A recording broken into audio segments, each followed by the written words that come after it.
मेरा नाम मुश्तरी है और मैं 21 साल की हूँ। यह बात उन दिनों की है जब मैं स्कूल में पढ़ती थी। मेरी अम्मी अरफा एक प्राइवेट स्कूल में इंग्लिश की टीचर हैं और मेरे पापा दुबई की एक कंपनी में हैं। 2 साल में इंडिया आया करते हैं और कई दिनों के लिए ही आते हैं। जब वो घर आते हैं तब मैं अम्मी भी बहुत खुश रहती है, लेकिन उनके जाने के बाद वह बहुत उदास हो जाती थी। हमारा घर शहर की आबादी से दूर था। हम किराए के मकान में रहते थे। यह घर अब्बू के दोस्त जावेद अंकल का था। जावेद अंकल अब्बू के दोस्त थे। यही वजह थी कि हम लोगों से किराया नहीं लिया करते थे और अंकल हमारे घर अक्सर आया करते थे। उनके आने पर अम्मी बहुत खुश रहती थी। उनके आने से अम्मी का अकेलापन दूर हो जाया करता था। कभी कभी हम लोग अंकल के साथ बाहर उनकी कार से आउटिंग पर जाते थे। धीरे धीरे वह हमारे साथ बेहद घुल मिल गए थे। एक दिन स्कूल से घर आई तो देखा कि मेरे पापा के दोस्त जावेद अंकल घर आए हुए थे। अम्मी दोपहर का खाना बना रही थी। मैंने अपना स्कूल बैग कमरे में रखा और किचन की तरफ बढ़ गई, लेकिन अंदर का नज़ारा देखकर मेरे पैरों तले ज़मीन निकल गई। मैं चुपके से किचन में जाकर देखा तो मैं हैरान रह गई। हेलो दोस्तों, स्वागत है आप सभी का हमारी एक रोमांचक कहानी में। उम्मीद करती हूँ आपको यह कहानी बेहद पसंद आएगी। मेरी अम्मी कॉलेज में टीचर थी। वह खुले विचारों वाली महिला थी, लेकिन मुझे फिर भी अपनी अम्मी से यह उम्मीद नहीं थी। स्कूल से आकर मैंने अपना ड्रेस भी नहीं बदला था। थोड़ी देर बाद अम्मी भी अपने किचन से बाहर आ गई थी। उन्होंने खाना लगाकर आवाज़ दी। हम तीनों ने मिलकर खाना खाया। फिर मैं टीवी देखने लगी। अम्मी और अंकल आराम करने लगे। फिर रात को जावेद अंकल, अम्मी और मैं खाना खाकर 11 बजे सोने लगे। मुझे नींद तो नहीं आ रही थी। तकरीबन 2 घंटे ऐसे ही बिता दिया। मेरी आंख हल्की सी लगने लगी थी। तकरीबन 15 मिनट बाद मेरे कानों में चूड़ियाँ बजने की आवाज़ सुनाई दी पड़ी। मेरी नींद खुल चुकी थी। मैंने धीरे से अपने कमरे की खिड़की खोली, जो कि अम्मी के कमरे की तरफ खुलती थी। मेरी अम्मी और जावेद अंकल दोनों बातें कर रहे थे। जावेद अंकल ने कहा कि हम दोनों जो कर रहे हैं तुम्हारे शौहर नदीम को पता चला तो। वैसे नदीम अच्छे दोस्त हैं। दुबई जाने में से पहले उन्होंने मुझसे कहा था कि मैं आपका और आपकी बेटी मुश्तरी का ख्याल रखूं। जावेद अंकल ने अपनी बात को जोर देते हुए अम्मी को समझाया था। अंकल भी उनके मन की बात समझ गए थे। एक दिन जब मैं सुबह उठी तो देखा कि जावेद अंकल लेटे हुए थे। मैंने अंकल से पूछा कि अम्मी कहाँ हैं। अंकल बोले वो अपने कॉलेज चली गई। मैंने कहा ठीक है, मैं आपके लिए चाय बना देती हूँ। अंकल ने सिगरेट पीते हुए कहा ठीक है, बना दो। थोड़ी देर बाद मैं चाय लेकर आ गई थी। अंकल मुझे पास में बैठने का इशारा करने लगे। वहीं उनके पास बैठ गई। कल रात को तुम सो रही थी या जाग रही थी? अंकल ने बड़े प्यार से मेरे सर पर हाथ फेरते हुए सवाल किया। अचानक इस तरह के सवाल से मैं सकपका गई। अंकल को शायद यह मालूम पड़ गया था कि मैं अम्मी और उनकी बातें सुन रही थी। अंकल ने कहा देखो मुश्तरी, मैं अंकल हूँ तुम्हारा। तुम्हारी अम्मी का ख्याल रखना मेरा फ़र्ज़ है।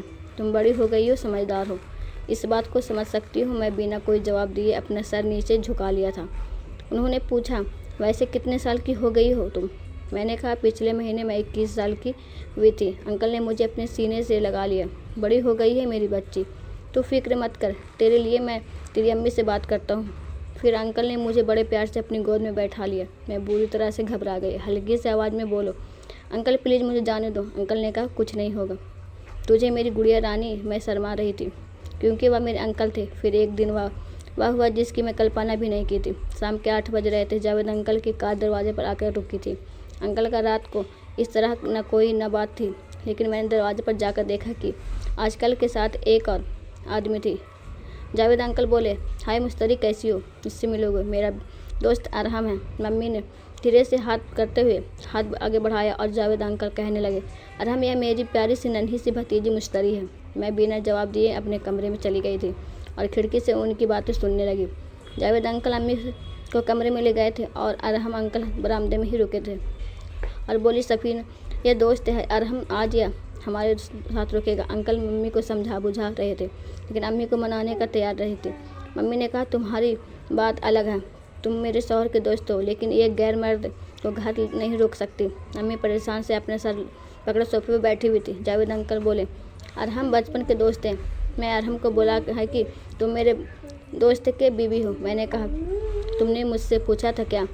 अम्मी ने अपने संकट जाहिर करते हुए जवाब दिया घर में मेरी बेटी मुश्तरी है तो क्या सोचे कि मेरे बारे में अभी छोटी नहीं है। जावेद अंकल ने कहा मुझे बहुत अच्छी तरह मालूम है कि वह बड़ी हो गई है। उनकी फिक्र मत करो, मैं उनको संभाल लूँगा। फिर मम्मी धीरे धीरे राजी हो गई थी। रात को अभी मेरे कमरे में आई और ठीक से सुला दिया और लाइट बंद करके अपने कमरे में चली गई। जावेद अंकल शायद शराब पी रहे थे। उनका यह रूम भी मेरे सामने आने लगा था।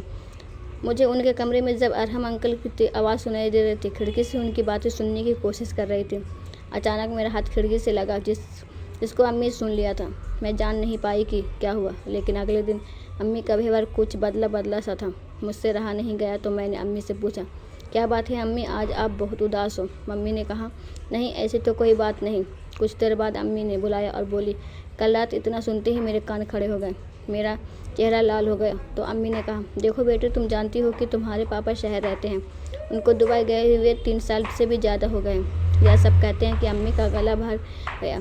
उनकी आंखों में आंसू झलक पड़े और उन्होंने पूरी सच्चाई बताई कि तुम्हारे अब्बू को दुबई में किसी कारण पुलिस ने पकड़ लिया है। मेरे समझ में नहीं आ रहा है कि मैं क्या करूं, इसलिए मैंने तुम्हारे अंकल से बात करके कोई रास्ता निकालने में लगी हूं। तुम जैसा सोचती हो वैसा कुछ भी नहीं है, और इसीलिए कई रातों से अच्छे से सो भी नहीं पाई, जिसके लिए मैंने जावेद और अरहम दोनों से पैसे की मदद ली है, लेकिन अब मैं उन्हें लौटा नहीं पा रही हूँ और वह लोग मुझे परेशान करने लगे हैं। अब मैं पूरी तरह टूट चुकी थी। मैंने अम्मी को दिलासा दिया और कहा, मैं समझती हूँ, कोई बात नहीं। अम्मी मेरी बात को थी, उनका दिल कुछ और हल्का हुआ और वह बोली, बेटी नाराज़ नहीं होना, मुझसे कौन कहा नहीं जाता। अभी मैं नाराज़ होने वाली कौन सी बात है, ऐसा तो किसी के साथ भी हो सकता है। अम्मी के चेहरे पर कुछ मुस्कान आई। मैं उस वक्त कुछ और नहीं बोली। अब मैं अम्मी की हमराज हो गई थी। मैंने उनसे कहा, अम्मी मुझे समझ नहीं आ रहा है कि यह सब क्या हो रहा है, लेकिन मुझे आपसे बस इतना कहना है कि मैं आपकी बेटी हूँ और आपसे बेहद प्यार करती हूँ। मुझे आपका सहारा चाहिए, अभी खुद को अकेला मत समझो। अम्मी ने मुझे गले से लगाया और महसूस किया कि मैं उनका एक मजबूत और सच्चा सहारा हूँ जो हमेशा से उनके पास था। उनकी अपनी बेटी इस अनुभव ने उन्हें एहसास कराया कि अपने आत्मसम्मान पर अपने परिवार की मांग और सुरक्षा के लिए उन्हें खुद मजबूत करना होगा। अगले दिन उन्होंने फैसला किया कि अब मैं किसी भी ऐसी स्थिति में नहीं रहूँगी जो उनके बेटे की ज़मीन पर नकारात्मक प्रभाव पड़े। उन्होंने अरहम अंकल से खुलकर बात की और उनसे कहा कि अब उनके साथ कोई और संबंध नहीं रख पाएंगे। उन्होंने खुद को मैं एक नए जीवन की शुरुआत के लिए तैयार किया और अपनी कमजोरी को पीछे छोड़कर एक नई राह अपनाई। इस घटना के बाद मैं और अम्मी ने एक दूसरे को एक मजबूत सहारा बना लिया, मिलकर जीवन के संघर्षों को सामना करने का भी निश्चय किया। अब हमारे जीवन में एक नई दिशा और नई शुरुआत थी, जहाँ हम एक दूसरे का सहारा बन गए, खुद को मजबूत अनुरक्षित कर रहे थे। तो दोस्तों, यह थी आज की आपकी यह राय है इस कहानी पर। हमें कमेंट में ज़रूर बताएं। वीडियो अच्छी लगे तो लाइक और शेयर करें, सब्सक्राइब करें। धन्यवाद।